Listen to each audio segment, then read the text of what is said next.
Senhoras e senhores, boa tarde. Sejam todos muito bem-vindos ao Tardes do Saber, Tributação e Obrigações Acessórias nos Entes Públicos, promovido pela nossa Escola de Contas e Gestão. Pedimos aos presentes a gentileza de manterem seus celulares silenciados para não atrapalhar a nossa palestrante. E esse encontro ele tem o objetivo de abordar a escrituração fiscal digital de retenções e outras informações fiscais, com foco na retenção de imposto de renda da pessoa jurídica, conforme a Instrução Normativa número 1234 de 2012. Todos me ouvem bem? Convidamos agora a senhora Marilda Santana Maciel, a contadora-chefe do Tribunal de Contas do Estado do Rio de Janeiro, a ministrar a palestra com o tema Tributação e Obrigações Acessórias nos Entes Públicos. Marilda Santana Maciel é doutoranda em Ciências Contábeis e Administração pela FUCAP. É mestre em Ciências Contábeis pela UERJ e graduada em Ciências Contábeis pela UFRJ. É docente da Escola de Contas e Gestão do Tribunal de Contas do Estado do Rio de Janeiro, professora da pós-graduação de Auditoria e Finanças Públicas da UFRJ, docente e palestrante do Conselho Regional de Contabilidade, professora de Orçamento e Contabilidade Pública no Instituto Brasileiro de Administração Municipal, o IBAM, e destacamos também que Marilda já atuou como assessora substituta eventual da Coordenadoria de Planejamento Gerencial e Execução Orçamentária do TCE-RJ, superintendente de Normas e Técnicas da Cefaz, do Rio de Janeiro, assessora-chefe da Subsecretaria de Logística da CEPLAG do Rio de Janeiro e diretora de Administração e Finanças da CODIM do Rio de Janeiro. Com vocês, Marilda Santana.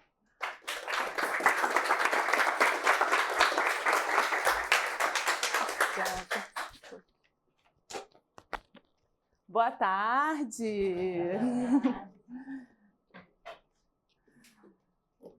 Gostei de ver muitos rostos amigos aqui, me deixou meu coração super alegre. É um prazer estar aqui com vocês.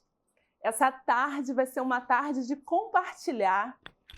Fiquem à vontade para perguntar, para a gente trocar informações juntos, porque esse momento é o momento do conhecimento, tá? E antes desse momento que a gente vai de falar sobre a tributação, obrigações acessórias aqui nos entes públicos, talvez algumas pessoas que estão aqui, embora a gente já se conheçam, não me conheça de uma outra forma. Talvez aqui vocês só conhecem a professora Marilda, a contadora, mas eu quero que a gente tenha um quebra-gelo e vocês conheçam uma outra Marilda. Tum, tum, tum, tum. Então, essa aqui você já conhece, a contadora, a professora. Esse momento ali foi uma oportunidade que eu tive de publicação de um livro junto com o professor Valdir Ladeira e estava muito feliz nesse dia. E além disso, o que a Marilda Santana também é? A Marilda Santana também é casada já há 15 anos quase, e com um rubro-negro. Talvez aqui o pessoal está no ritmo de Botafogo, não é? Mas ele é rubro-negro e gosta muito do Flamengo. Eu não posso nem falar outro time lá em casa. Também tem uma filhota que acabou de fazer 5 anos, que a gente sabe, né? Toda mãe e pai a gente ama demais. E que mais? A Marilda também gosta muito de viajar. Uma coisa também que eu gosto muito, que eu falei recentemente, que eu peguei, assistir os mesmos filmes várias vezes. Não sei dizer, mas isso me relaxa. Assistir o mesmo filme várias vezes me relaxa muito. E que mais? Aqui é a nossa equipe do TCE, da contadoria, tem pessoal da contadoria e também da COF. Aí, ó, mais um pessoal, porque não estava todo mundo nas fotos, então eu fui pegando várias fotos para que cada um pudesse ser representado. A gente tem aqui um pouquinho de cada um dos setores. Essa aqui faz parte um pouquinho da vida da Marilda Santana e assim como de outros colegas que estão aqui presentes. E agora? Por que será que ela resolveu fazer a contabilidade? E isso é um questionamento que alguns sempre fazem. Eu sempre falo, né, que a contabilidade, a gente se sente vocacionado, né? A gente tem, conforme a gente vai trabalhando, a gente vai amando a nossa profissão no nosso dia a dia. E aí, nós como contadores, no nosso dia a dia, acaba que a gente tem que conhecer um monte de sopas de letrinhas. Não é isso? Que sopas de letrinhas, Marilda? Quando você chega no setor público, aí vem um tal de PCASP, MCASP, DCASP, NBCTSP, RREL, RGF, MSC, CIAFIC, CICONF. E aí, você está falando isso, às vezes tem alguns colegas que ficam assim, gente, o que é isso? E dependendo do setor, eu até não coloquei ali, depois falei, eu ia colocar, mas vou comentar com vocês. Porque eu já trabalhei na contabilidade, aí depois eu fiquei um tempo trabalhando em outro setor, né, como ela bem disse, eu fiquei na logística, fiquei 2 anos na subsecretaria de logística, e lá, algumas das siglas que a gente tem na contabilidade têm outros significados. E aí, às vezes, você está na reunião, processa aquela sigla, uma informação, e você não consegue entender o que é aquilo, e faz parte, porque o nosso setor público é formado de várias siglas. E aí, nesse ambiente da tributação, temos também vários nomes aí comuns para alguns colegas, como E-Social, DCTF Web, FDREINF, DIRF, MIT. E aí? MIT? Perdecomp? Esses nomes aí, talvez, vários aqui já estão até afiados, já estão no sangue. E a gente fica o tempo todo correndo e procurando compreender um pouquinho mais dessas informações. E hoje, o que eu vou, nesse 1 horinha que nós vamos ter? Vamos tentar trocar o máximo de informações que possa ser proveitoso no nosso dia a dia, nos nossos trabalhos. E fiquem mais uma vez à vontade de questionarem e fazerem as perguntas que vocês tiverem à vontade, tá? E a pergunta? Por que vamos conversar sobre tributação e obrigações acessórias nos entes públicos? Quando a gente pensou num tema para essa tarde, eu fiquei pensando assim, falar de PCASP, DCASP, né? Todos os ASPs que a gente fala aqui, a escola já tem feito um bom trabalho de capacitação, o CRC também faz capacitação voltado para esses conceitos de procedimentos contábeis patrimoniais, procedimentos contábeis orçamentários, às vezes nem tanto os procedimentos contábeis específicos, mas eu sinto falta um pouco dessa parte de tributação e obrigações acessórias. Estava conversando com a colega aqui, que esse ano a gente teve a oportunidade de fazermos juntas, né, um curso, e foi interessante abrir, né, ver esse lado da tributação e das obrigações acessórias, e achei por bem conversar com vocês também sobre isso e a gente trocar boas práticas, que a gente fala boas práticas de gestão, mas boas práticas, né, que a gente tem atuado também nos nossos setores da contabilidade como um todo.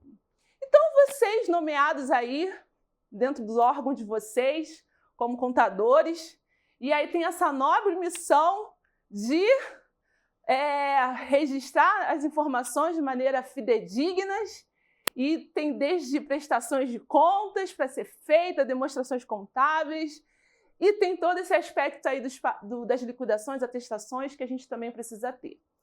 E aqui eu só vou reforçar para vocês o conceito da contabilidade pública, né? Porque ela é um ramo da contabilidade como um todo, né?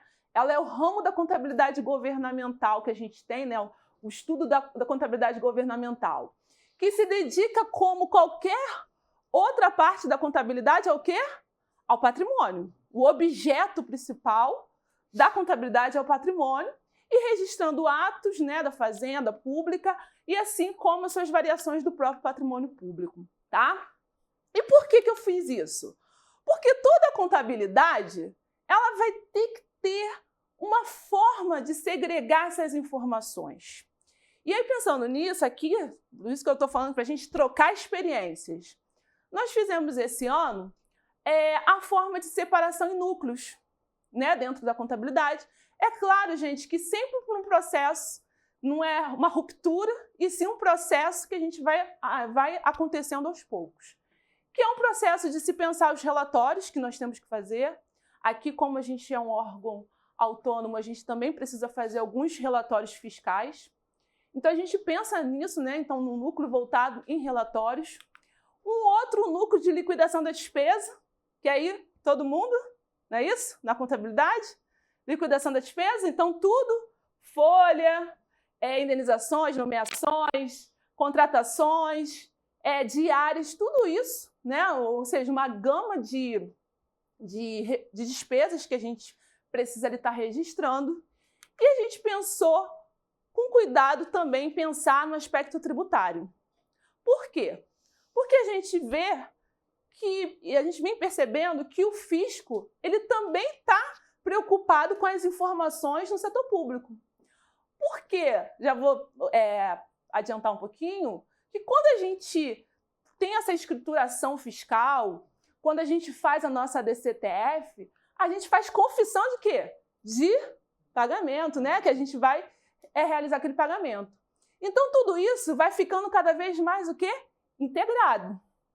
E isso facilita o quê também? A própria fiscalização. Ok? Que era o que a gente ficou um bom tempo sem ter dentro dos entes públicos. Então, chegamos a começar a falar, então, sobre retenções de tributos. E no nosso caso, a gente vai começar pelo imposto de renda retido na fonte. Estamos juntos? Sim? Então, vamos lá. Retenções de tributos do imposto de renda retido na fonte. Esse aqui, acredito que vários dos colegas já estão acostumados, né? Bem tranquilo de vocês observarem. Durante muito tempo, a gente não tinha essa questão da retenção do imposto de renda retido na fonte em todos os serviços, né? Como um todo. Porque tinha essa, entre aspas, briga fiscal, vamos dizer assim, porque a competência do imposto de renda ser da União e, ao mesmo tempo, o aspecto, né, da Constituição, que a arrecadação do imposto de renda seria dos estados, né, quando ele arrecada, e isso ficou um pouco congelado até que, em 2023, começa a ter essa instrução normativa instituindo a retenção do imposto de renda também para estados e municípios. E aí a gente começa deixando 3 destaques importantes, que eu sempre gosto de falar, que é a questão da CSL, do PIS e da COFINS, que é algo que as empresas sempre perguntam para a gente. Vocês fazem retenção de PIS, CSL e COFINS? Bom, atualmente o Estado não tem convênio. Pode ser que haja um convênio um dia? Sim. E aí a gente comece a fazer retenção? Se caso houver esse convênio, a gente vai começar a fazer retenção, tá? A retenção será efetuada sob qualquer forma de pagamento, né? Inclusive antecipados, fornecimento de bens, prestação de serviços e para entrega futura. E outro aspecto que eu destaquei aqui para vocês, que na IN a pessoa jurídica fornecedora do bem ou prestadora de serviço deverá informar no documento fiscal o valor do imposto de renda e, se caso, né, fosse, o das contribuições a serem retidos, tá? A própria Instrução Normativa Geral do Imposto de Renda, ela fala sobre essa questão de informação dentro da nota fiscal. E aí, qual é o processo, né, que a gente está vendo? A gente está tendo um processo também de reforma tributária. E qual é a relevância até desse crescimento de retenção do imposto? Então, a relevância também é um incremento de receita. Quando a gente pensa que nós somos nos entes públicos, o fisco, né, e no caso aqui o Tesouro Estadual, ele deixa de o quê? Dispêndio financeiro, não é? Ele deixa de ter dispêndio financeiro, ele entra novamente como receita quando a gente passa novamente para o Tesouro e, consequentemente, deixou de ter dispêndio financeiro. Para alguns estados e municípios, eu até coloquei ali, tem um estudo que é entre 0,8% a 1%, né, que a gente tem de incremento de uma receita orçamentária. Talvez a gente fale, mas isso é muito pouco, né, 1%. Se você olhar, às vezes, a inflação, e a gente faz o incremento de receita de inflação, é 4,5%, é 4%. Então, 1%, quando a gente coloca de um ano para o outro, é muita coisa. E quando a gente pensa em bilhões, né? Um orçamento que é bilhões, no todo, é um valor relevante. O incremento da retenção também não representa acréscimo de custo tributário, que é algo que alguns colegas até perguntaram. Até porque a nossa retenção, aquela última, né, que é o 4,8%, é muito maior do que no setor privado, que geralmente é 1,5%. Mas ele recebe o quê? Ele fica como a recuperar. E ele pode colocar, seja lá no lucro presumido ou no lucro real, esse valor a recuperar e deduzir no valor a pagar depois daquele DARF que ele teria. Tá? E aqui eu trouxe para vocês, porque eu vou disponibilizar a apresentação, um fluxo, como a gente pode observar em qual momento em que eu vou avaliar se deveria ou não ter a retenção do imposto de renda retido na fonte, tá? Aí eu deixo para vocês verem com calma, mas é bem tranquilo e eu acredito que vocês já façam isso normalmente. Aí eu deixei aqui também a tabela, né, que a gente tem de informação em percentuais, 0,24, 1,2, e a maioria que a gente acaba tendo 2,4%, perdão, e 4,8%, que é geralmente o que a gente mais utiliza. O que eu vejo mais assim, na maioria das vezes é o 4,8% ou até 1,2%. Os outros são muito poucos que a gente vem utilizar no nosso dia a dia. Aí eu começo as perguntas para vocês. Agora eu quero ver se vocês estão atentos. Se a empresa não mencionou a hipótese, né, de não retenção na nota fiscal, o valor poderá ser retido? Sim. Sim? Sim. Deve? A obrigação é da empresa. E aí? Então, ó, se a empresa não mencionou a hipótese de não retenção da nota fiscal, o valor poderá ser retido? Sim. Perfeito, exatamente. A empresa, né, eu sempre falo, se ela tem alguma imunidade, alguma isenção tributária, ela vai mandar uma declaração, vai mandar alguma informação específica, independente também da nota fiscal não ter a informação do tributo, nós vamos fazer a retenção assim mesmo, tá? E eu sempre também comento que isso não impede de continuar o processo da atestação. O que a gente pede é para que a empresa faça a adequação nas próximas notas, tá? Outra pergunta, só para começar a esquentar. Quais alíquotas serão utilizadas para a retenção de imposto de renda de bens e serviços que não contarem expressamente no anexo 1º da nossa Instrução Normativa 1234 de 2012?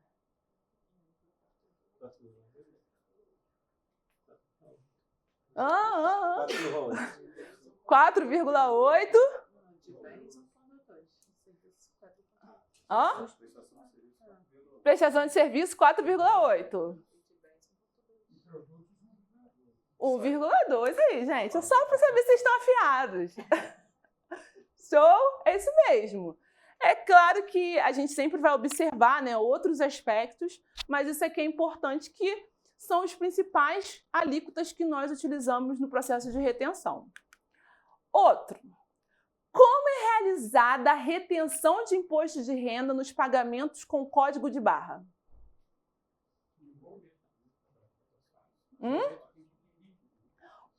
O boleto tem que vir líquido, ok? Para que a gente possa, de fato, efetuar a retenção, esse boleto bancário, ele precisa já vir com o valor líquido da retenção, para que a gente possa fazer apenas o quê? O registro das informações na nossa ANL, ok? E se caso a empresa não manda?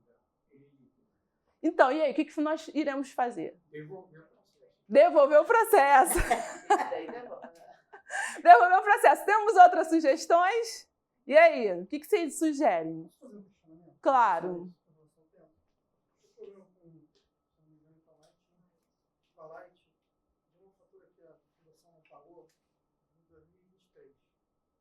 Só que a fatura está chegando para pagamento nessa data.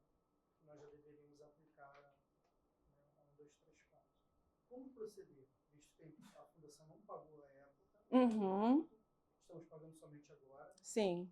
Eu estou até atendo na 1, 2, 3, 4, mas eu realmente acho um pouco injusto da nossa parte não pagar. Eu compreendo. Não, concordo, eu concordo com você, mas como eu falei lá no início, o fato gerador do imposto é o pagamento. A gente não reconhece pelo fato gerador da competência do serviço, de quando foi feito o serviço, e sempre pelo pagamento. E aí, nesse caso, né, solicitar novamente um novo boleto para a Light, para que ela possa... Como reconhecer isso como DEA? Reconhecer como DEA e... Sim, o reconhecimento da DEA tá ok, é isso que a gente vai fazer. Só que, do seu ponto de vista tributário, o reconhecimento é no momento que você paga. Sim. Por isso que quando a gente tem alguma indenização, e tudo mais, é também naquele período. Porque é sempre pelo pagamento. É um DEA que vai só tributar agora, né? Na verdade, o DEA é o registro da competência da informação. Sim. Só que o imposto, a dedução do imposto, ou seja, você vai pagar menos o valor para a Light e recolher esse imposto de renda pelo fato do pagamento acontecer agora em 24. Sim. Não pela competência de 23, porque provavelmente, o nosso colega aqui comentou, a Light pode ser lá do início de 23 que não precisava ter essa retenção naquela época. Só que a gente, né, por algum motivo, não conseguimos, e aí agora, pelo fato de pagarmos hoje, aí a incidência corre hoje. Estamos com esse imbróglio. Você falou de ser injusto com a empresa, mas não vai ser injusto porque ela vai poder compensar de qualquer jeito. Sim. Sim. Boa. Agências de viagem, normalmente elas repassam as passagens aéreas. Sim. Etc. Elas já retiveram, não sei, na fonte, o imposto de renda de tarifa de embarque e da própria passagem, né? E quando isso vem para a entidade pública, nós temos que reter o imposto de renda. Então, o imposto de renda já foi retido ali no momento. Sim, e a gente vai... Sim, vai ter uma questão que eu vou colocar isso mesmo. A gente vai ter retenção. Só que a gente não vai ter retenção da comissão daquela agência de viagem se por acaso ela for optante pelo Simples. Tá? Então... Se a comissão também fizer. Exatamente. Das companhias aéreas, por exemplo, vamos reter novamente? Então, o que acontece? Assim, a informação a gente vai ter ali e a gente vai informar, essa retenção acaba acontecendo, ou seja, até a própria empresa ela vai ter essa informação de que houve retenção. Porque quando a gente fizer o FDReinf, a gente vai informar o CNPJ de cada uma das companhias, de cada uma dos aeroportos, né? Porque também tem as taxas dos aeroportos. Quem vai fazer tudo isso vai ser a agência. A gente vai fazer... Mas quando eu pago a agência, eu vou ter que reter.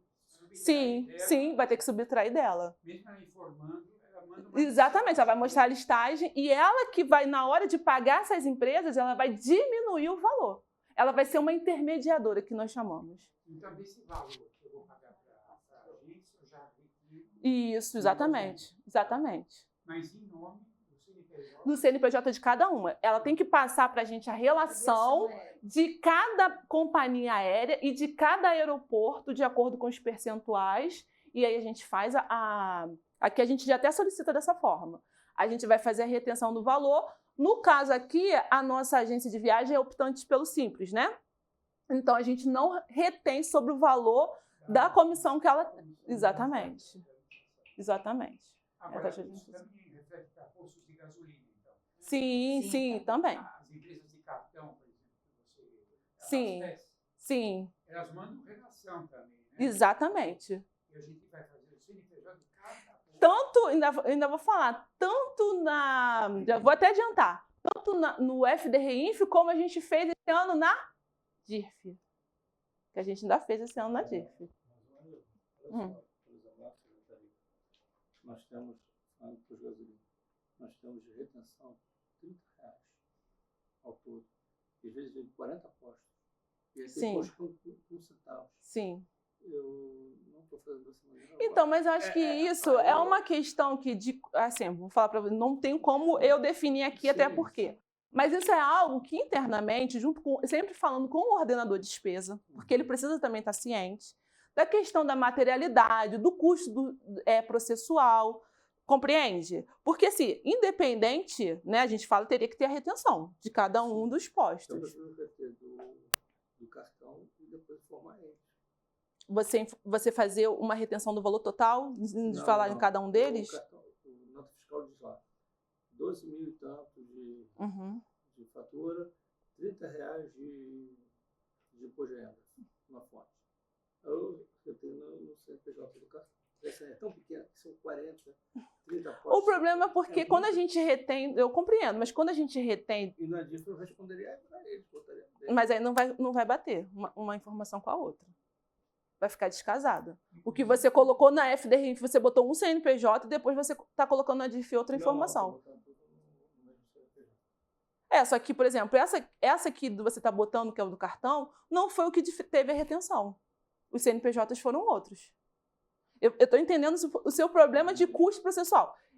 Aí é uma análise que você precisa ter lá internamente, junto com o seu ordenador de despesa, tá?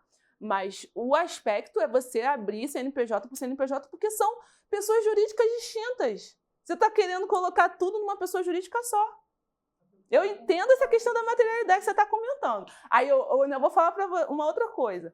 Vai e pergunta para a sua assessoria jurídica. Não tem problema.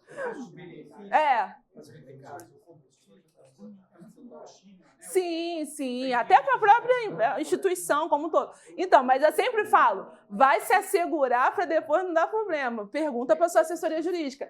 Em virtude da materialidade dos valores, em virtude do custo processual, em virtude da celeridade. Aí coloca os princípios, né, da razoabilidade, o princípio, enfim, a gente quer da racionalização dos processos. Aí vê lá o que a sua assessoria jurídica vai falar. Tá? Não tome decisão sozinho. A receita federal tem um valor de R$20, se não me engano. 10 reais. Só que a gente não está recolhendo para a Receita Federal. Sim, isso que eu... Eles fazem isso porque eles são donos do cofre. Sim. Eles têm como cobrar, a gente não tem. E a Secretaria de Fazenda não fez uma regulamentação. Pois é, isso então, que eu... no caso deles, junta 12 mil, poder fazer 30. Eu estava comentando com ela, a gente faz guia lá de R$1, de 30 centavos. A gente coloca, tem nossos processos de liquidação bem separados. Aqui a gente também coloca. Aqui a gente também... Desde que uma liquidação tua, você vai fazer, você tem que fazer dos 30 postos. Mas lá a gente faz de uma empresa. Tem R$1 para reter. Sai uma guia de R$1 para você. Sim. E a gente faz a PD de R$1. Aqui também a gente faz. Por isso que eu estou falando, que é uma decisão que é bom você realmente ver com o seu jurídico. Aí, 300 mil só imposto de renda terceiros. Isso aí, 300 mil. Não, valor bem razoável. Aí, ou seja, 300 mil, mais de 3,5 milhões no ano. Isso aí. A primeira foi isso mesmo. E está aumentando. Porque exatamente, conforme seja. Exatamente. Isso aí. Porque aí começa outros tipos de certames licitatórios, enfim. E com relação ao DEA, é uma situação que a gente tem que analisar caso a caso. Né? Por exemplo, tem DEA que a empresa era simples nacional, foi desenquadrada quando a gente vai pagar, a empresa não é mais simples nacional, ela comprou, vendeu numa época que ainda não tinha IN. A nota foi emitida antes da então a gente analisa caso. Eu vou continuar. Eu entendo isso. Inclusive, a gente teve até um exemplo esse ano, aqui internamente. E a gente fechou que a gente iria considerar sempre a data do pagamento. Porque até a competência, quando a gente bota lá no FDRIF, senão a gente teria que colocar... É claro que a gente não paga, entre aspas, multa e juros para o Tesouro. Né? A gente não tem esse processo de pagar multa e juros para o Tesouro. Mas vamos pensar, se a gente for considerar a competência lá de 23 a 22, teoricamente, né? Ele emitiu a nota, ele já fez a apuração, já pagou imposto. Sim. Quando eu for informar na FDRIF, ele vai ter aquele crédito para ele. Mas se por acaso ele é simples nacional, eu tenho medo de onerar o fornecedor por coisas que a base legal não está clara. A verdade é essa, é que essa IN não nos dá um conforto em termos, como contadores, em termos de base legal. Eu trabalho com o nosso...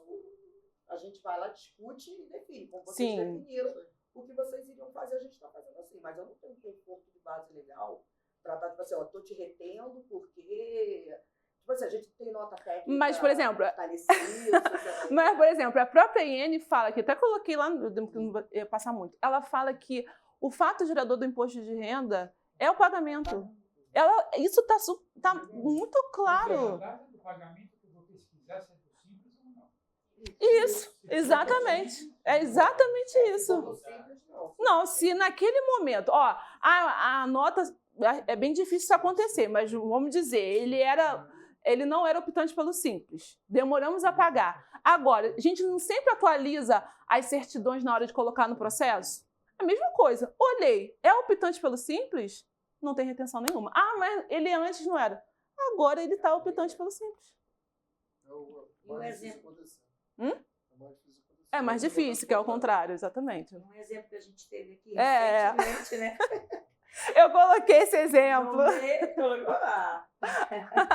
Foi coincidentezinha, né, Estezinha? A IEM, com relação ao valor a ser recolhido, ela não é explícito o valor.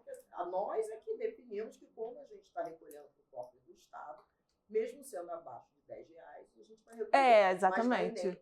Isso aí não. Isso aí realmente então, não. São coisas que a gente tem que... Na verdade, aí eu falo, aí vai pelo lado, né, que é da prudência que a gente está. Lado prudente. Porque você sabe que não vai dar problema se você fizer isso. É o que a gente fala do aspecto da prudência. Sim. Gerando juros e multas nesse período todo. Teoricamente, né, o que a gente fala. Quando era no ano passado, né, determinado período, não existia, né, não existia. O Estado, como a gente acabou de falar, não tem uma regulamentação clara. Ah, vai ter multa? A gente simplesmente devolve. Você vai cobrar multa da gente. O imposto de renda vai todo para o Tesouro. Mas a multa é dele. Nem essa parte, não. Tudo a gente nem acaba gerando nem multa, nem juros. Vai direto. Exatamente. Reabrir o período e refazer. Então, essa seria, nós deveríamos, por omissão de declaração, ou por retificação. Não, omissão da declaração. Omissão não.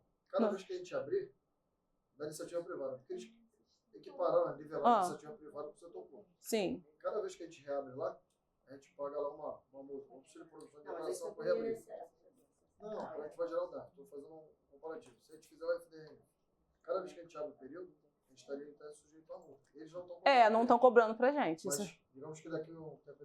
Eu acredito que não vai cobrar isso aí, ainda mais porque até para o próprio governo federal é mais difícil essa questão da retificação. Porque no setor privado, cada vez que você retifica, você paga um valor.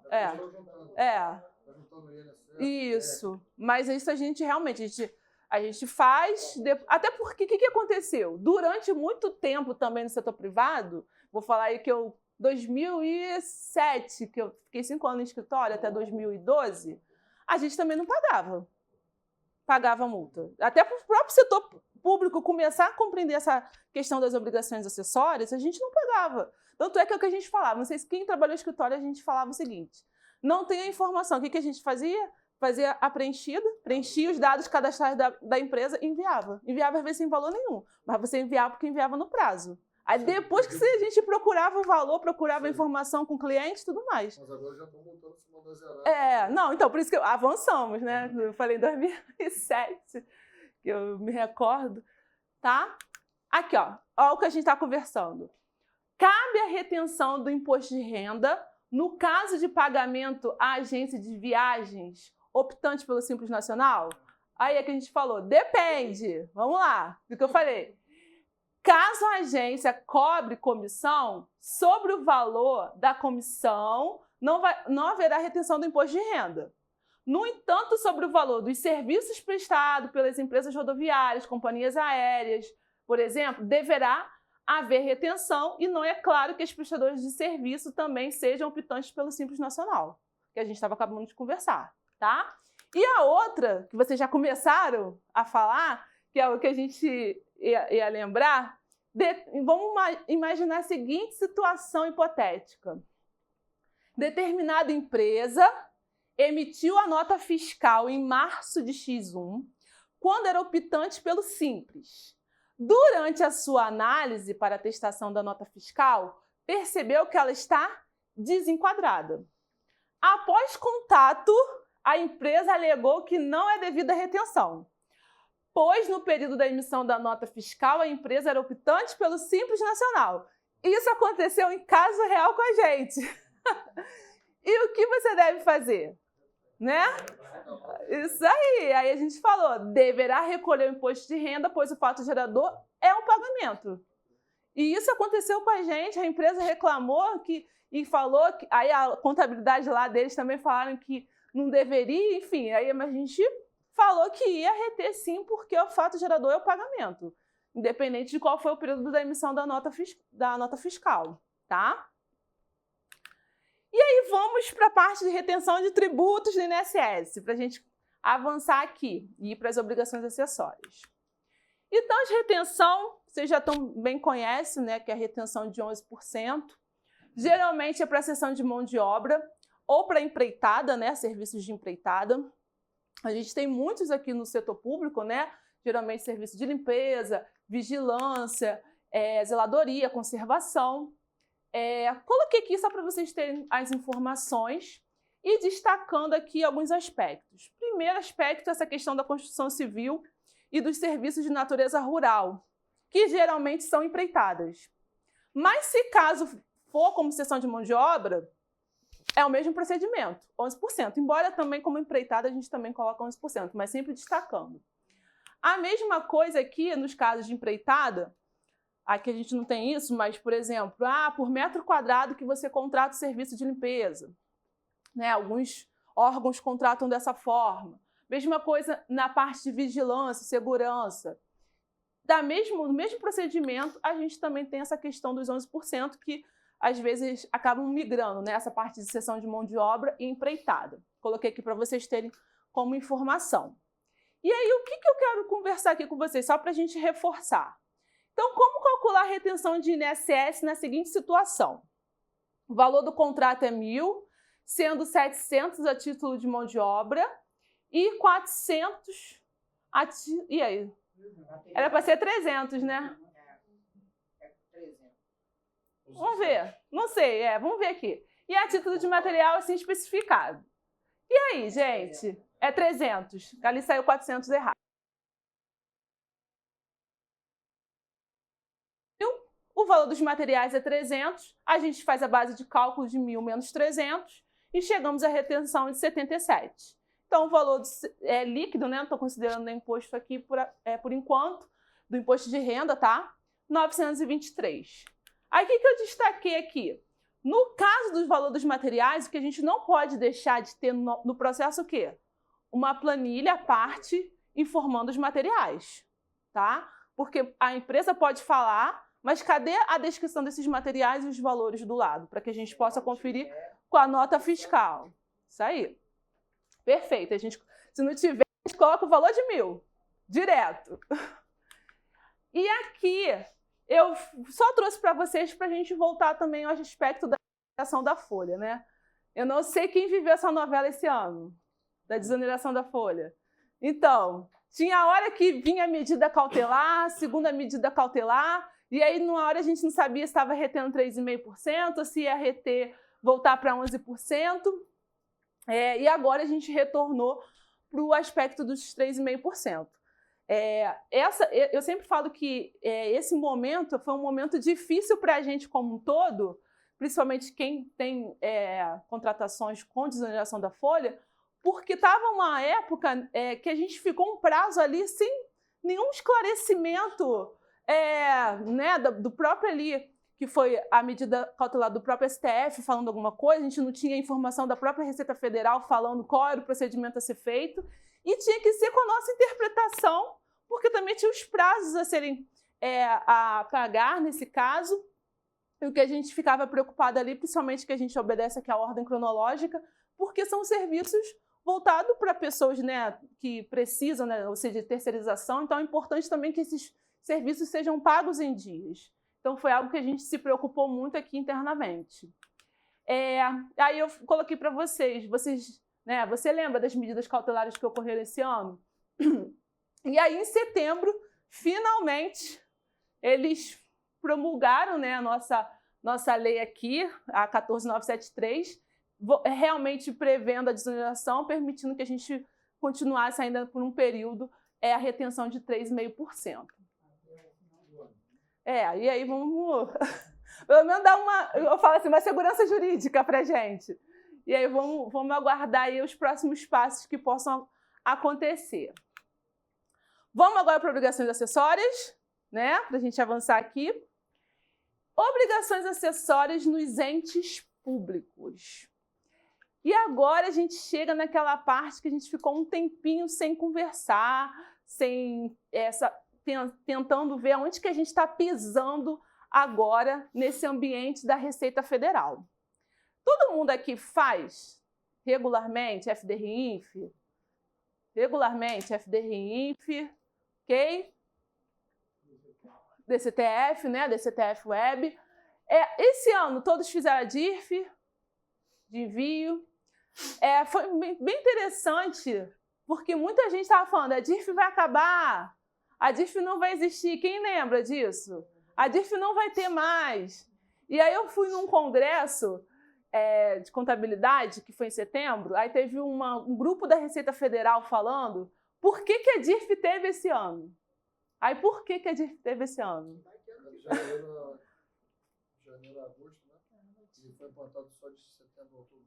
Então, essa foi uma das justificativas, mas o FDR-INF estava ali, que foi o momento que a gente estava ali, de fato, mais mão na massa. A principal justificativa, que a parte da equipe comentou, que assim, embora nós aqui como Estado do Rio de Janeiro, nós avançamos, assim como vários outros estados da federação, alguns estados e municípios, né, eles não chegaram a falar em quais regiões, não tinham nunca enviado um FDR-INF. Não tinham enviado FDR-INF nenhum. E aí eles começaram a falar assim, e agora, o que nós vamos fazer? Como é que vai ser? Como é que a gente vai apurar essas informações, né, de encontros? E aí foi aí que eles resolveram retornar, porque eles mapearam determinadas regiões e perceberam que eles vão ter que intervir em algumas regiões para que o FDR-INF, de fato, internalize dentro dos órgãos públicos.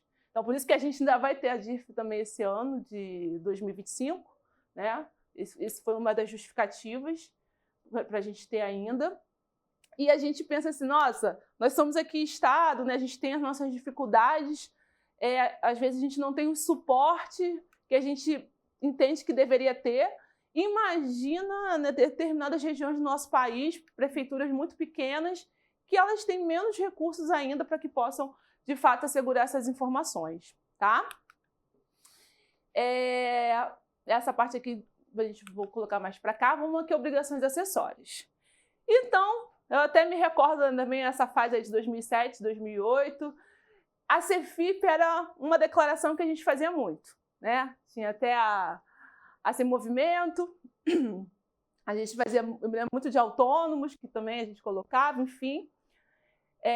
E a gente, aos poucos, começou essa mudança de obrigações acessórias, saindo da CEFIP, né, dessas informações, para dois aspectos importantes, né, dessa parte do e-social e o SPED, que é algo que o setor privado já estava ali avançado na parte de escrituração, como todo das informações das empresas, e a gente começa essa parte de escrituração fiscal, trazendo essas informações através do FDR-INF, voltado para a escrituração das informações que têm retenção de impostos.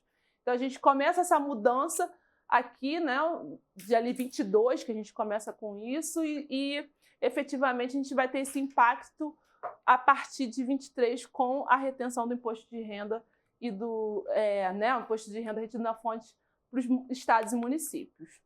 E aqui eu trouxe para vocês, mas a gente vai falar mais uma vez, já comentei um pouquinho para vocês da DIRF, só para reforçar. Então, a gente tem o imposto de renda sobre a folha e o imposto de renda sobre a pessoa física. Só para reforçar, né, esse imposto de renda também, até a nossa colega falou de 300 mil por mês, quando a gente olha também o imposto de renda retido da fonte dos servidores, aí você vê um montante dele sobre a despesa do órgão, é sempre entre 10% a 20%. Ou seja, daquilo que foi liquidado está sendo retornado para o Tesouro. Porque a gente percebe desse valor que está ali em liquidação de despesas de pessoal, por exemplo, tanto em percentual está sendo retornado para o Tesouro Estadual. Tá? E aí outros, né, impostos, como de pessoa física, de prêmios, né, locações, e pessoa jurídica como um todo, que a gente já sabe. E aí eu trouxe para vocês aqui, alguém aqui faz E-Social? Que foi? Uma aguinha, né? Obrigada. E-Social alguém faz? Uhum. Exatamente. A gente tem um pessoal separado, pessoal estafados. É. Tem que fazer uma contratação separada para poder mandar o E-Social. Sim. Que ainda estava lá na Casa Civil ainda. Tá. Então, aqui também a gente tem uma separação também do E-Social com o FDRINF. Continua anual a DIRF. Até o último dia útil de fevereiro. Último dia útil ali de fevereiro, que é o prazo da entrega da DIRF. E lembrando que a gente tem que entregar, depois eu reforço, a gente tem que entregar uma DIRF única. Então, geralmente, o que a gente faz aqui? O setor da contabilidade faz, salva o arquivo, para salvar com do pessoal do RH, a gente junta para entregar uma DIRF só. Show. Aqui eu reforcei para vocês que a FDRINF são as duas retenções de tributos. A nossa contribuição, né, que é o do INSS, de 3,5% e de 11%, e o de imposto de renda né, que a gente já sabe, de serviços. Olha lá, de serviços. Aí ali, né, no caso, né, eu sempre falo, a CSL, a COFINS e o PIS, por que eu não tirei? Porque pode ser que um dia, né, se a gente tiver o convênio, a gente também vai ter que ser obrigado a declarar também no FDRINF, tá? E a quem determinou essas obrigações acessórias, né?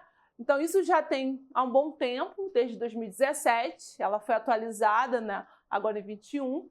É um complemento do E-Social, é um dos módulos do SPED que eu falei para vocês. A gente não tem, por exemplo, todas as nossas informações contábeis, a gente está no nosso banco de dados, o quê? No CIAF, ok? Mas alguém aqui de empresa pública? Não, né? Porque as empresas públicas aqui do Estado, ela precisa mandar um SPED, que é com todo o registro das informações que foram feitas naquele ano, para justamente apurar o lucro real, né? Para fazer todo o cálculo automático no SPED, tá?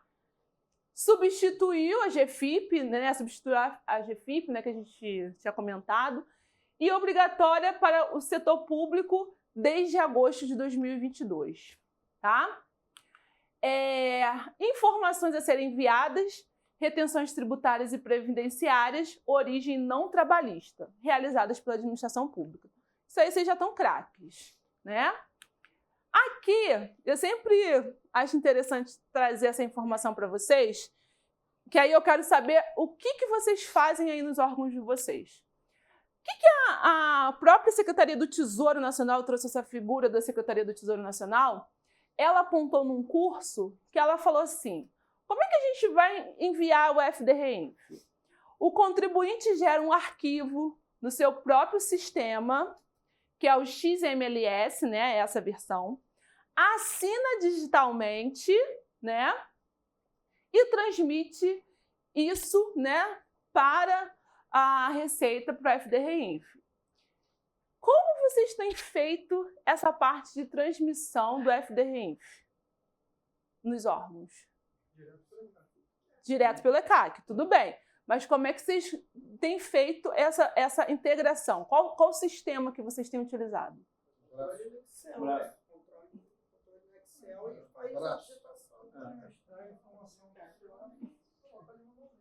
Coloca manualmente. Era isso que eu queria saber de vocês, né? Por quê? Olha o que a gente está falando. O CIAFIC, né, que é esse sistema, mas que eu falo assim, não é sistema de tecnologia, é o sistema como um todo, que a Secretaria do Tesouro Nacional fala, é que todo o estado, município, ele precisa ter um sistema integrado onde nós, né, que estamos manipulando, nós não tenhamos que fazer esse tipo de trabalho manual. Ou seja, é sair do CIAF Rio com uma interface lá para o FDRINF. Por isso que a gente fala que é o nosso... aqui, ó, subconte. Mas é algo que a gente tem que começar a pleitear, num ponto de vista que nós, como contadores, né, é algo que a gente precisa, porque quanto mais a gente manipular em Excel manualmente, o risco de erro das informações são maiores.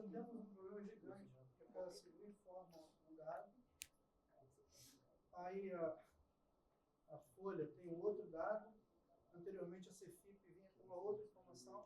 Nós temos 3 informações para gerar o pagamento do GPS. Agora nós temos 2. Aí, geralmente, mensalmente, eu tenho divergências Do E-Social, que é social, com o que está o resumo de folha. Então a gente tem essa divergência todo mês.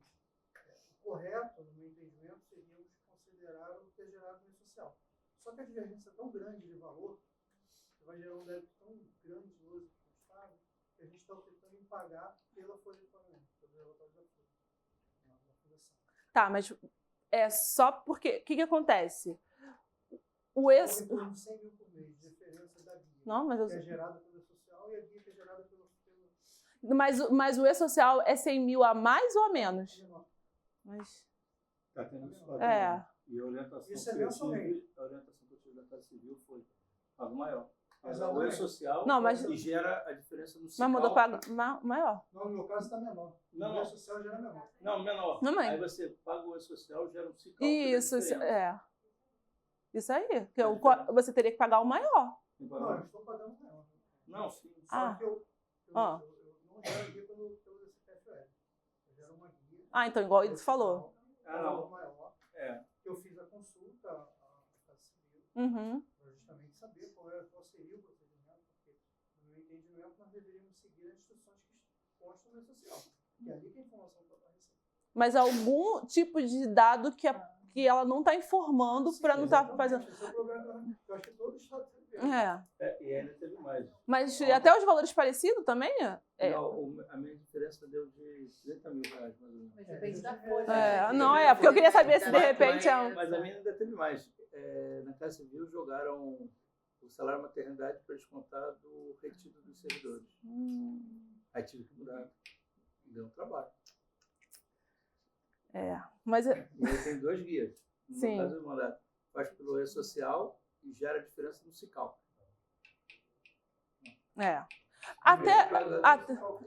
Sim, Até depois eu vou falar com vocês conseguem gerar guia até pelo próprio na DCTF Web, tá? Sim, mas é menor. Quando eu gero pelo DCPF. Não, mas da DCTF Web você pode vir no novo DARF. Aí você pode alterar o valor. Você pode alterar o valor. Na hora que ele abre o DARF, ele já vem um valor pronto. Mas você pode mudar, editar. Aí no editar você coloca o valor que você quiser. Aí Sim, mas orientaram a fazer pelo CICAL porque iria dar problema. Eu falei assim, vamos supor, eu tenho que pagar 100. Dos códigos. Porque o que acontece também? Quando você faz pelo CICALC, você está colocando... A gente tem o código do segurado e o código do patronal. Sim. Vocês estão colocando tudo em um código qual? Patronal? Tem patronal, tem segurado. Não, eu sei, mas esse dá diferença. Não, a diferença está nos 3, no site, no patronal. Então, mas vocês estão colocando em qual? Em cada código. Mas aí... Cada código. Você calcula o valor da folha e vê a diferença de cada um e coloca... Ok, tá perfeito.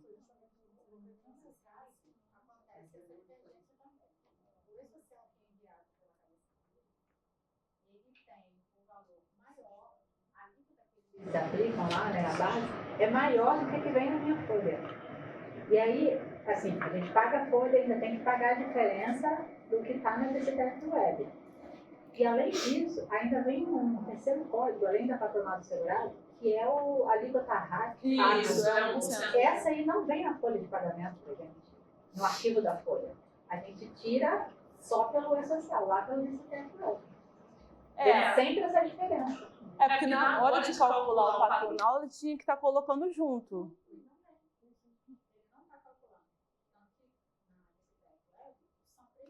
Sim, exatamente.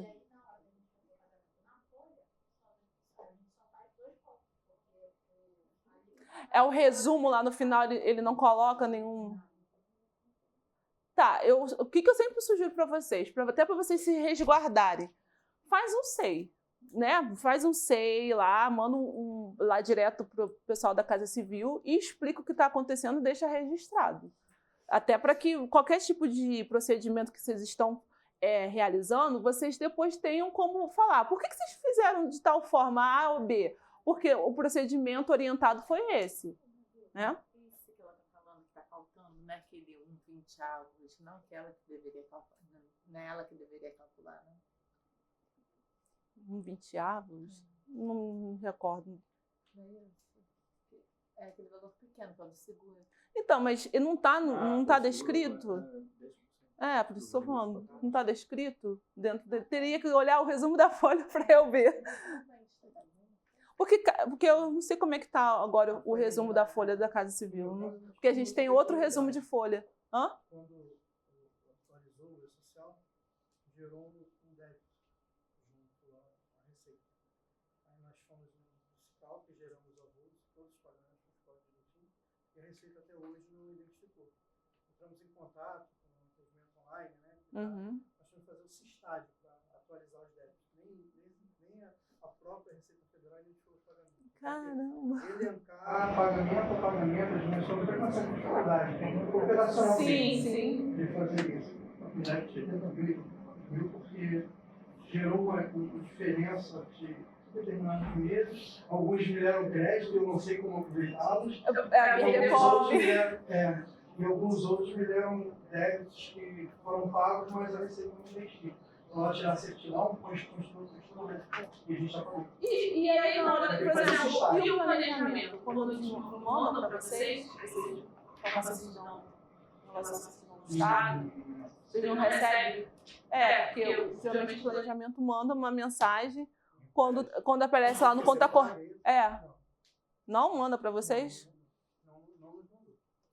Porque geralmente o que vai acontecer? Quando olhar lá no ECAI, que aí vai no conta corrente e tiver com débito, a informação. Eu sei que está também com problema, porque nós fomos liquidar Santa Cabrera Sim. nos fizeram uma justificativa dizendo que por conta da dificuldade de geração, justamente por conta do social, sabe tudo, palavras dele, não sei se torna real.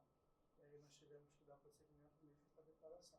Acho que uma coisa geral, toda a declaração tem o mesmo problema. Talvez até alguns órgãos nem tenham conhecimento. Porque geralmente eles mandam conta corrente e vai mandando para cada... Não mandou, Porque aqui a gente recebe qualquer tipo de informação, tanto a contadoria como o pessoal do RH, qualquer tipo de divergência que vai dar de débitos. Porque a gente sempre fala, toda vez que tem uma retificação, né, no momento que a gente retifica uma DCTF Web, aparece um tempo lá que está o valor a débito, né, mas que a gente vai fazer sempre a atualização naquele mesmo dia, mas aí acaba, às vezes, não acontecendo no mesmo dia, a gente faz no dia seguinte, aí, às vezes, a gente tem algum aviso. Por isso que eu perguntei se vocês têm essa informação. Então, gente, é algo que vamos tentar ver se a gente avança em relação ao sistema para que a gente não tenha uma integração, a gente não tenha que fazer isso manualmente, né? Essas informações para o FDRINF. Isso depende de quem? Então, isso, na verdade, é um custo que o Estado precisa arcar, né? Assim como a gente tem o custo do CIAF-RI, porque o CIAF-RI a gente não paga dentro dos órgãos, mas existe um custo de manutenção, um custo de atualização dessas informações, e teria que ter um custo de implementação, né, de uma interface, seja no CIAF-RI ou um outro sistema integrador, que fizesse a elaboração para que a gente conseguisse fazer a migração das informações. Por exemplo, aqui a gente não tem, hoje em dia, o CIAF ele faz uma integração com o SICONF, que a gente, não sei quem já ouviu falar aqui, das matrizes de saldos contábeis. toda essa parte de registro que a gente faz no nosso CIAF, a Secretaria do Tesouro Nacional já tem informação. Todo. E isso é feito mensalmente, que é a matriz de saldos contábeis. Tudo que a gente registra é migrado para o sistema da Secretaria do Tesouro Nacional, que é a MSC, tá? E aí aqui eu coloquei para vocês. Você sabe quanto de tributos o seu órgão recolheu este ano? Né, que a gente estava conversando. Porque a gente fica aqui, né, nesse processo, né, de estar ali recolhendo tributo, vendo, mas às vezes a gente não tem nem noção do impacto que a gente está tendo, né? Como eu comentei com vocês. Parte desse imposto de renda, parte de pessoa física ou de terceiro, isso tudo está retornando para o Tesouro Estadual. E isso é muito importante para a gente, né? Como eu sempre falo, no momento de arrecadação ou de frustração de receita, né? Que às vezes a gente tem dentro do Estado. Aí aqui, ó, nem sei se eu já tinha chegado a atualizar, mas eu queria ver o valor, é sempre cerca de 10% a 20% do total das despesas liquidadas é o que retorna nessa parte de tributos, né? E aqui, para a gente fechar, né, o nosso bate-papo, eu quero ouvir vocês para mais perguntas.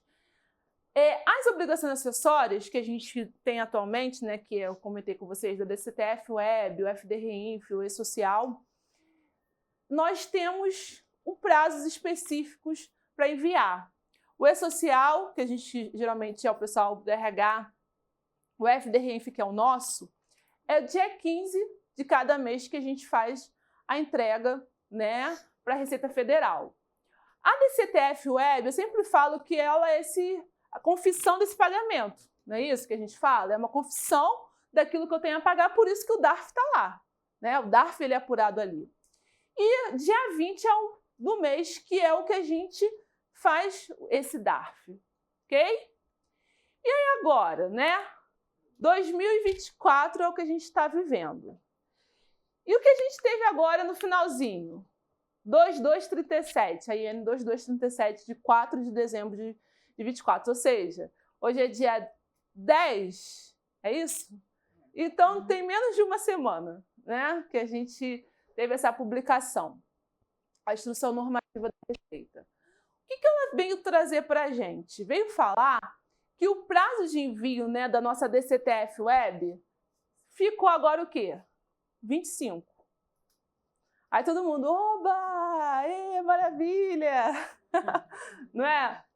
Não melhorou ou melhorou? O que vocês acharam? Não mudou nada. Não mudou nada? Não faz diferença? Agora estou vendo ali, só 25, mas não lembro se está escrito. Então, a princípio, o que ele colocou foi só a DCTF, na IN. Mas o que a gente entende? Isso aqui, a questão foi de interpretação, tá? O mesmo processo que a DCTF também era até o dia 15, logo os outros dois seriam também dia 25. Mas é claro que a gente precisa ver esse processo. Se foi só pelo fato de se permanecer o mesmo procedimento. Tanto é que a parte do DARF, como é que fica, não ficou claro. Por quê? Porque ele não definiu o prazo do DARF, né? Ele não definiu especificamente se o DARF ia permanecer dia 20. Aí o pessoal falou, eu entrego depois e pago antes? Como é que seria isso, né? Confuso. No caso, nem dá para entregar depois, porque o DARF gera só depois. Só depois que você faz. Exatamente. Como é que seria isso? Ou então vai fazer o DARF no Cicalc, né? Ou vai fazer fora. Não, se chegar atrasado, qual a diferença aqui? Assim, a diferença da data do vencimento ou da data da entrega? Só da entrega. Só da entrega. Ele só disse que é até o dia 25. O DARF, ele não disse ainda. Eu até cheguei a comentar com vocês que estavam aqui no início, que eu li, eu estava ouvindo, né, um especialista comentando, que entende-se que vai ter uma nova IN, que definiria um novo prazo para os DARFs. E aí, nessa nova IN, nós teríamos aí, talvez, até o último dia útil do mês para fazer esse pagamento de DARF. Aqui também, na IN, ela fala que se caso dia 25 não cair em dia útil, você vai prorrogar para o próximo dia, né? Próximo dia útil. Então, é algo que a gente ainda não sabe muito recente. E aí até falaram que é melhor a gente aguardar os passos que a Receita Federal vai falar. Até porque o início dessa competência, né, que vai ser a competência que a gente vai estar passando, só que, de alguma forma, o impacto já é a competência de dezembro, porque a competência de dezembro a gente entrega em janeiro. Então, provavelmente, a gente começa com a competência 12 de 2024, as informações. Que é isso que a própria Receita fala, né?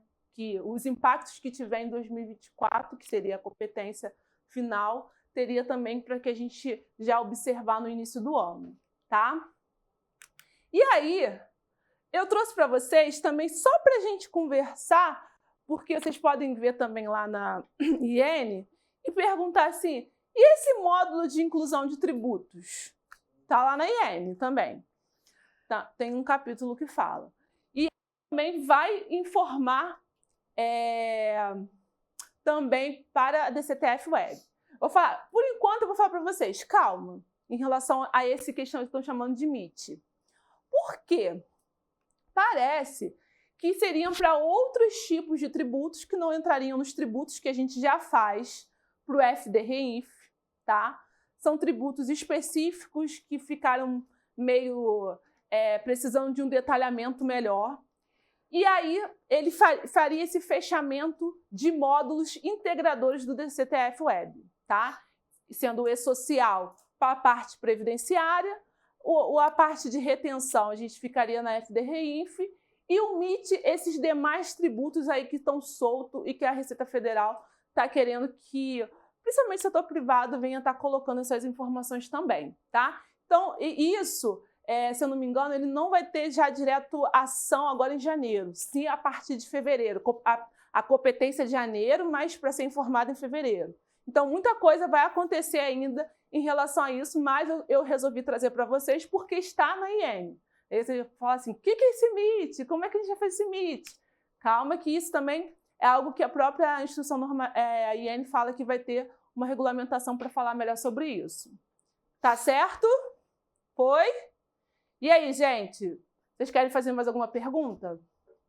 Vou beber aqui uma aguinha. Esse MIT também deve tratar novos impostos aí que possam vir, né? Porque eu estou entendendo que eles estão pensando muito nessa parte também da reforma tributária.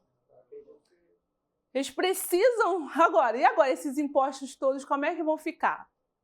Nessas junções. Então, é algo que eles vão ter que detalhar mais de informação e vai ser um processo aí que... Exatamente. A gente vai ter esse processo aí de alguns anos, tá? Aí eu coloquei aqui para vocês da DCTF só informações de detalhamento. Aqui, só reforçando, né, que embora a gente informe o imposto de renda retido na fonte, a gente não faz DARF de imposto de renda, né? Só para reforçar mesmo. O que a gente faz é para o Tesouro. Então, a gente tem a informação para a Receita Federal, até para que esses prestadores de serviço tenham a informação depois de cruzamento, seja para o lucro presumido ou lucro real, para a Receita Federal quando eles informarem, mas a gente não tem DARF nenhum voltado para o imposto de renda retido na fonte. E aqui, voltando para vocês, só para reforçar essa questão da DIRF. A DIRF, a gente tem ainda esse ano, de 2025. Ela tá tipo assim, uma hora fala que ela não vem mais e de repente ela surge, né? Então, eu já expliquei para vocês o motivo que o próprio pessoal lá da Receita Federal comentou. Um destaque, assim, que eu falo da DIRF, você já tem esse acompanhamento, né, de informações, foi o código, não sei como é que vocês agiram com o código, que a Receita, na hora ali, definiu um código para os órgãos públicos, acho que é 6987, eu também não me recordo do código certo, mas tem um código específico, às vezes a gente ficava pensando, imposto de renda 1708, me recordo dele. Sim. Ele colocou, assim que a gente abria a DIRF, ele trazia essa informação do código específico que deveria ser aplicado para o setor público. E eu vi rápido assim as informações também, eles voltaram também reforçando esse código específico da DIRF para o setor público. Então, é algo que eu deixo em destaque para vocês, tá? E aí, ó... Só uma questão, quando a gente paga, por exemplo, aluguel da pessoa física, a gente usa a tabela progressiva, né? Isso, exatamente.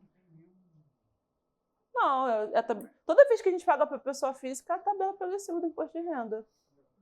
Sim, está corretíssimo. Esse material a gente vai ter disponível. Com certeza. Eu deixo aqui para vocês uma frase da Ana Beatriz, a psicóloga, que eu gosto muito. É a Ana Beatriz Barbosa. Uma pessoa que se torna uma pessoa melhor, ela está se tornando melhor para ela e para o mundo, né? Eu acho que é um processo que a gente contínuo nas nossas vidas, né? É algo que a gente sempre pode melhorar e melhorar para nós mesmos e também para todos nós, porque assim, é uma das coisas que eu acho fantástico no setor público. Tudo que a gente faz é em prol de todos. Por mais que cada um esteja num órgão, a gente contribui para o todo, para a sociedade. Para cada um aqui, de alguma forma, traz uma semente aonde está. E eu vejo que, de alguma forma, mesmo nós sendo áreas meias, nós podemos ser essa mudança, essa transformação que, às vezes, a gente questiona na nossa sociedade, que a gente quer ver, e a gente pode ser, né? Cada um mudando nossa forma, né, de ver, e também a gente tendo oportunidade, né, de passar legados positivos para outras pessoas também, tá bom? É isso, gente. Concluímos. Quero saber se vocês têm alguma dúvida, querem fazer alguma pergunta. Vou usar uma questão se alguém tiver aí, em relação a ICM.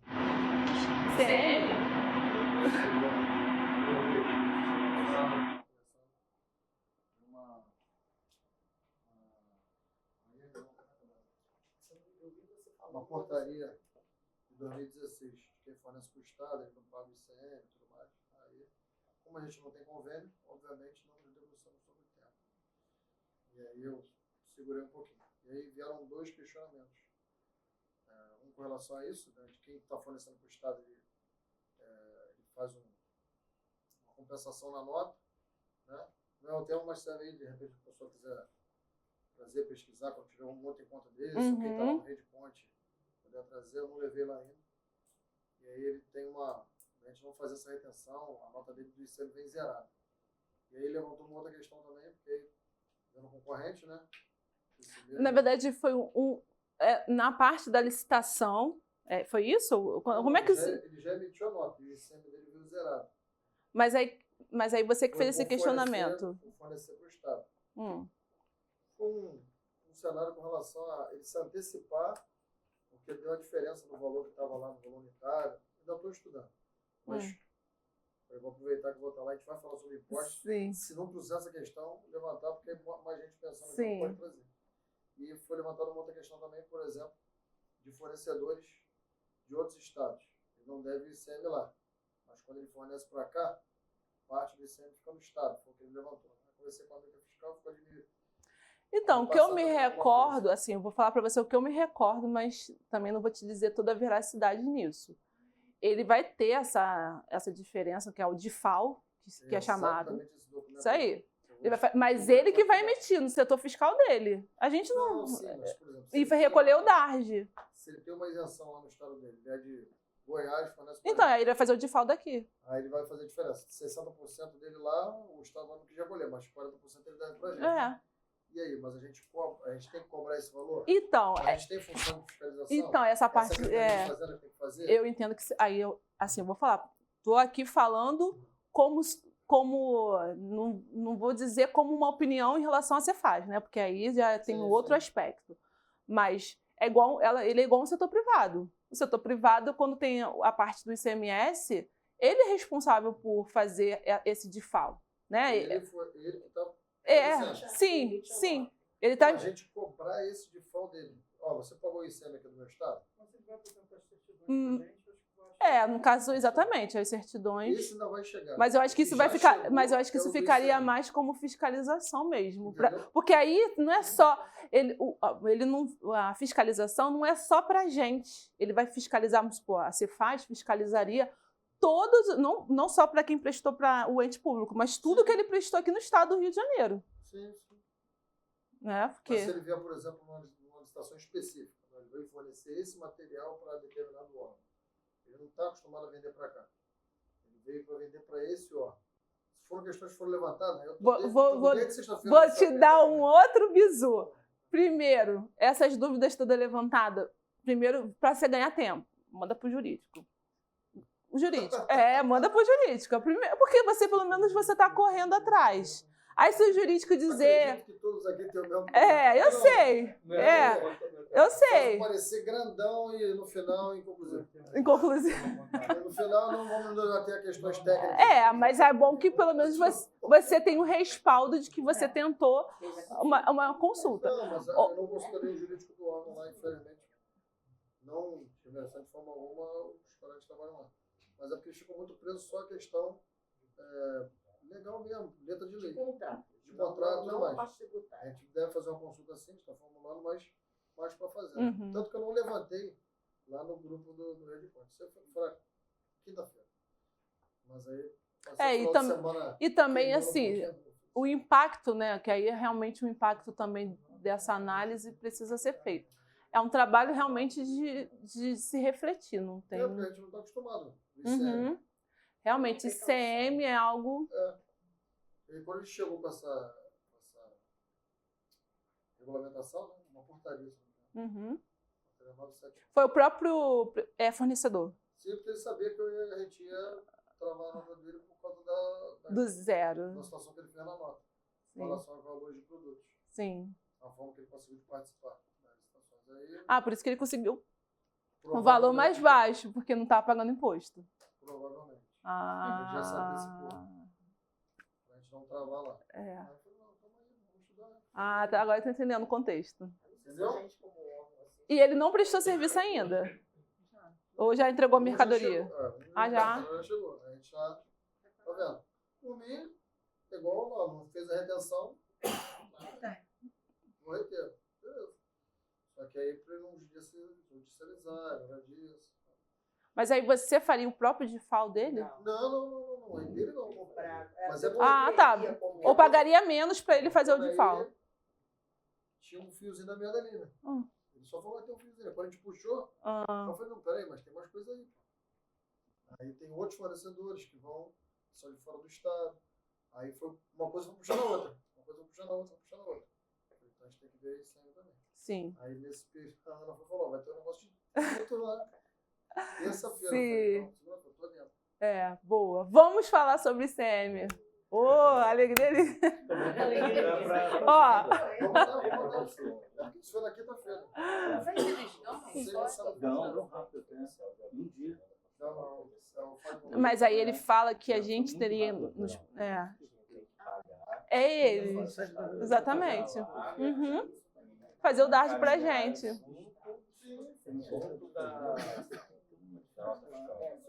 Junto com a nota fiscal enviar o... Aqui, ó. Deixa eu rapidinho, que ele vai comentar aqui. Pode falar aqui, Márcio, para o pessoal ouvir.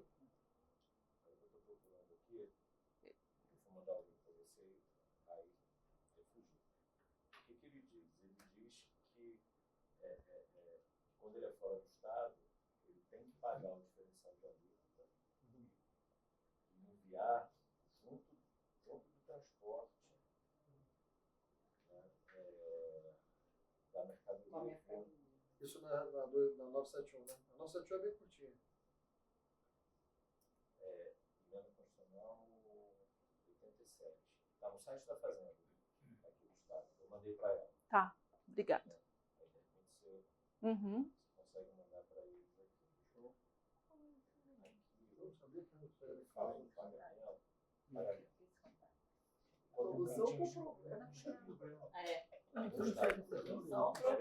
Você acabou de problema de desempregado. A gente pagou um tributo, eu fui no tributo especial, eu fui pegar. Eu teve até...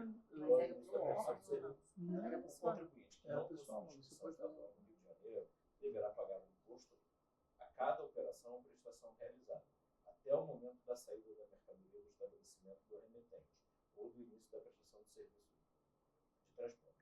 Neste caso, a guia de recolhimento deverá conter o número do respectivo documento fiscal e, juntamente com o comprovante de pagamento, acompanhar o transporte da mercadoria ou a prestação de serviço. O pagamento mensal ou por operação deverá ser feito por meio de Guia Nacional de Recolhimento de Tributos Estaduais. Pô, né? Essa guia. Boa. Eu ainda pensei até no DARD, mas não é nem no DARD. Guia Nacional de Recolhimento de Tributos. Tá? Gente, então eu quero agradecer mais uma vez a presença de todos aqui. Fiquei muito feliz de ver muitos rostos aqui amigos. Quero agradecer muito também o pessoal da contadoria. Levanta aí, pessoal da contadoria, só para...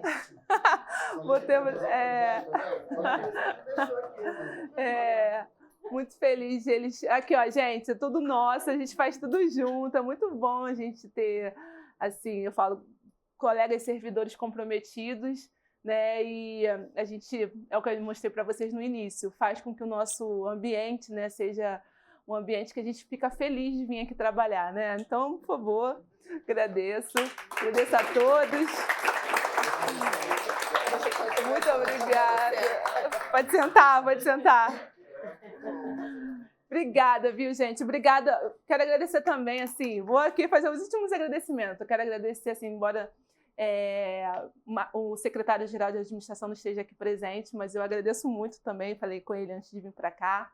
Agradeço o pessoal da Escola de Contas, o pessoal da DRC, que sempre estão aqui nos apoiando, né?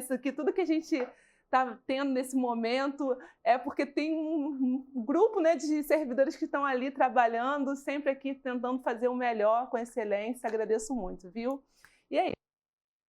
Muitos aqui já me conhecem, eu vou deixar o meu e-mail também, que às vezes a gente acaba conversando. Também estou na Rede Conte, né? De vez em quando a gente se esbarra por ali, o que precisar, estamos aqui à disposição. É isso.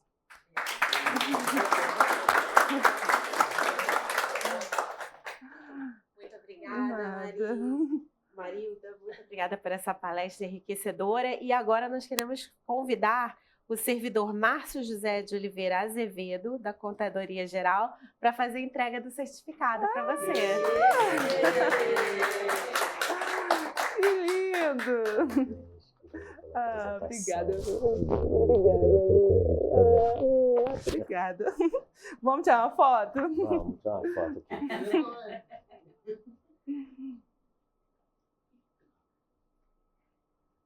Vai para onde? Muitos flashes. Sim. Obrigada. Obrigada. Mais uma vez, obrigada. E chegamos ao fim dos Tardes do Saber, tributação e obrigações acessórias nos entes públicos. O Tribunal de Contas e a Escola de Contas e Gestão agradecem a presença de todos. Mais uma vez agradecemos. Obrigada. E até a próxima. Boa tarde. Boa tarde. Eu posso pedir uma fora do script? Claro. Vamos tirar uma foto todo mundo junto? Sim, todo mundo. Ai, desculpa. Já sei, baixando pra frente, baixando pra frente. Já sei. Vocês vão vir pro lado. Vou tietar ficando na hora da minha tia. E a professora. Paula, você é grandão, safou. Só baixinho que vão poder tietar.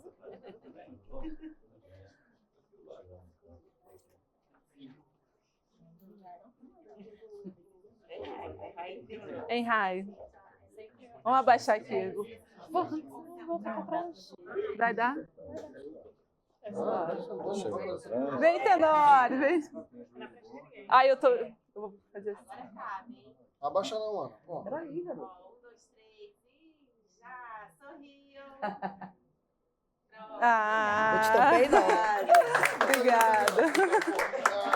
Obrigada. O baixinho fica disputando com o outro que é mais baixinho. Professora, grande satisfação. Obrigada também.